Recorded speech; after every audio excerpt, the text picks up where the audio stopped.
Anthony Davis may pinagdadaanan ngayon.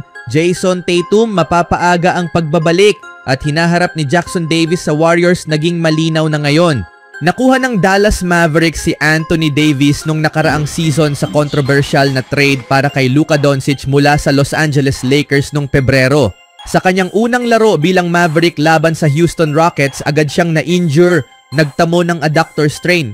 Kahit na maganda sana ang kanyang debut performance, nakapaglaro lamang siya ng 11 kabuuang laro para sa Mavs, kabilang ang 2 laro sa play-in tournament na malinaw na nagpapakitang pinilit niyang maglaro sa kabila ng iniindang injury. Kahit gaano kagaling si Davis, matagal na siyang may problema sa pananatiling malusog. Sa nakaraang 7 season, 1 beses lang sana siya magiging kwalipikado sa bagong patakaran ng NBA na kailangang makapaglaro ng 65 laro upang maging eligible para sa postseason awards. Hindi rin maganda ang simula ng off-season para kay Davis dahil sumailalim siya sa isang procedure para ayusin ang kanyang detached retina mahigit 1 buwan na ang nakalilipas. Inaasahang magiging fully healthy siya pagsapit ng training camp, pero ito ay isang nakababahalang senyales. Nagkaroon din si Davis ng kakaibang linggo matapos siyang mag-post ng ilang cryptic messages sa kanyang Instagram story. Isa sa mga ito ay simpleng itim na screen na may emoji ng malungkot na mukha at nakataas na kamay sa panalangin, habang ang isa naman ay may mensaheng, "A man who doesn't care anymore was once a man who cared too much." Walang tiyak na nakakaalam kung ano ang tinutukoy ni Davis sa mga post na iyon, kung may kinalaman ito sa kanyang pamilya o sa ibang bagay. Anuman iyon, nagdadasal at nagpapadala ng mabubuting hangarin ang mga tagahanga ng Mavericks, umaasang hindi ito isang seryosong problema. Halos lahat ay sang-ayon na nalugi ang Mavericks sa trade para kay Luka Doncic noong Pebrero, kung saan ang nakuha lamang nila ay sina Davis, Max Christie at isang first round pick lang in year 2029. Pero tila pinalad pa rin ang Dallas dahil nanalo sila sa draft lottery at nakuha ang unang overall pick para piliin si Cooper Flagg. Dahil dito, maraming analysts at fans ang nag-iisip kung dapat na bang ituon ng team ang kanilang kinabukasan sa panahon ni Flagg at i-trade na si Davis habang may halaga pa ito. Ibinunyag ni Shams Charania ng ESPN noon na si Davis ay maaaring makahakot ng hindi bababa sa 4 na first round picks kung i-trade siya. Sa kasalukuyan, kaunti lang ang draft picks ng Mavericks sa mga susunod na taon, kaya ang pag-trade kay Davis ay makakatulong upang mabawi ang ilan sa mga nawalang asset sa Doncic deal, lalo na kung magagawa nila ito sa lalong madaling panahon. Kung maghihintay pa sila hanggang sa huling taon ng kanyang kontrata, aabot na sa $62 million. Ang kanyang sweldo habang halos 35 taong gulang na siya. Maaaring huli na ang lahat sa panahong iyon. Anong masasabi nyo kay Davis, mga kaibigan? Sa sumunod na balita naman, isang trahedya ang tumama sa Boston Celtics nang ma-injury si Jason Tatum sa sahig habang umiinda ng matinding sakit sa Game 4 ng Eastern Conference Semifinals. Nasa alanganin na ang Celtics noon dahil hawak ng New York Knicks ang momentum ng laro at kontrolado rin nila ang serye. Pero tila nagsisimula nang bumalik sa pabor ng Celtics ang takbo ng laro. Subalit nang ma-injure si Tatum, para bang nawala ang kanilang lakas ng loob at tuluyang bumagsak ang kanilang laro. Mas maaga silang naalis sa playoffs kaysa inaasahan. Hindi ito ang resulta na inaasahan ng mga tagahanga, lalo na't sila ang kampyon noong 2023 to 2024 season.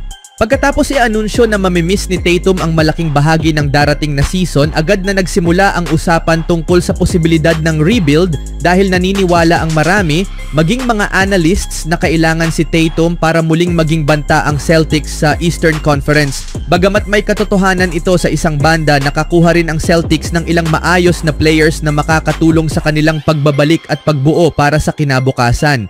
At ayon sa isang ulat mula sa mamamahayag na Steve Bulpett, maaaring hindi raw ganoon katagal mawawala si Tatum kumpara sa unang inaasahan. Nasa magandang kondisyon siya at wala siyang problema sa pagganap ng kanyang bahagi sa camp, sabi ni Bulpett. At idinagdag pa niya, "Medyo nagulat ako sa kung gaano kaayos ang kanyang paggalaw." Ang mga komentong ito ay tumutukoy sa basketball camp ni Chris Paul na dinaluhan ni Tatum. Mukhang maayos ang kanyang paggalaw at bagamat inaasahang ilang buwan pa ang kailangan sa kanyang full recovery, malinaw na ito ay isang positibong senyales. Kung sakaling makabalik si Tatum bago matapos ang regular season at makakatulong sa kanyang koponan upang muling makapasok sa playoffs, tiyak na magiging kamangha-manghang pagbabalik ito. Ang tanong ngayon, kaya ba ng kanyang mga kakampi na manatiling kompetitibo at lumaban ng sapat upang bigyan siya ng pagkakataon na makabalik at makipaglaban muli? Ano sa tingin nyo mga kaibigan?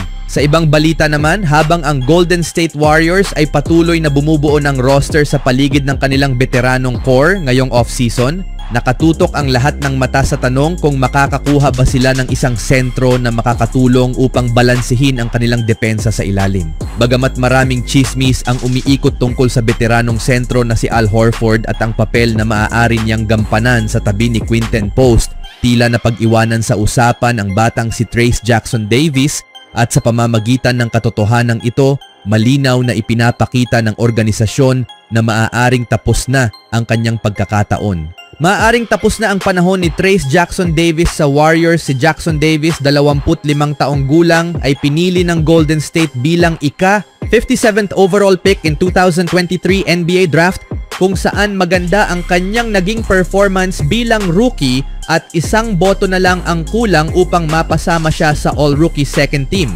Sa pagsisimula ng kanyang ikalawang taon kasama ang Warriors, si Jackson Davis pa nga ang naging pangunahing starting center ng team. Noong 2024-25 season, nagsimula siya sa 37 laro na may average na 6.6 points, 5 rebounds at 1.7 assists per game. Ngunit sa tangkad niyang 6'9", madalas siyang dehado sa depensahan at kahit pa mayroon siyang paminsang mga eksplosibong opensa, napagpasyahan ng koponan na kailangan nila ng mas matatag at pisikal na presensiya sa loob ng paint. Ito ang nagtulak sa eksperimento kung saan si Draymond Green ang inilagay sa posisyon ng sentro. Bagamat kinaya ni Green ang hamon, naging malinaw habang lumilipas ang season na kailangan ng koponan ng mas tiyak na solusyon sa posisyong iyon. Bukod pa rito, dahil sa pag-usbong ng 7-footer at sharpshooter na si Quinton Post, halos tuluyang naisantabi si Jackson Davis pagsapit ng dulo ng season at naglaro na lang siya sa playoffs kapag kinailangan ni Coach Steve Kerr na gamitin ang bench sa mga desperadong pagkakataon. Ngunit dahil sa mga kakulangan ni Post sa depensa, naghahanap ngayon ang koponan ng isa pang mas maaasahang sentro upang mas lalo pang mapatatag ang isa sa pinakamahusay na depensa sa buong NBA. Dahil dito, lumaganap ang mga chismis ngayong off-season na interesado ang Warriors na kunin si Horford, isang veteranong sentro na maaaring magbigay ng depensang matagal ng kulang sa koponan.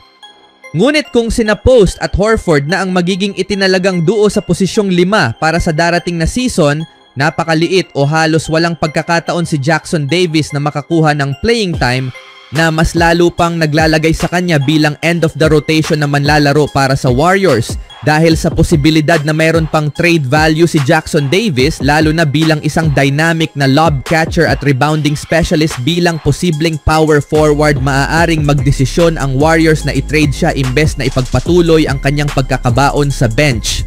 Gayunpaman, sa kasalukuyang sitwasyon, magiging mahirap para kay Jackson Davis na muling makuha ang tiwala ni Kerr, at sa pagkuha nila kay Horford, parang sinilyuhan na ng koponan na mananatiling ganito ang kanyang kalagayan. Anong masasabi nyo kay Jackson Davis mga kaibigan? Even when you feel low, you can still go. Even when you feel slow, you can still go. Even when there's no hope, you can still go. I never answer to no, man, I still go. Go, go.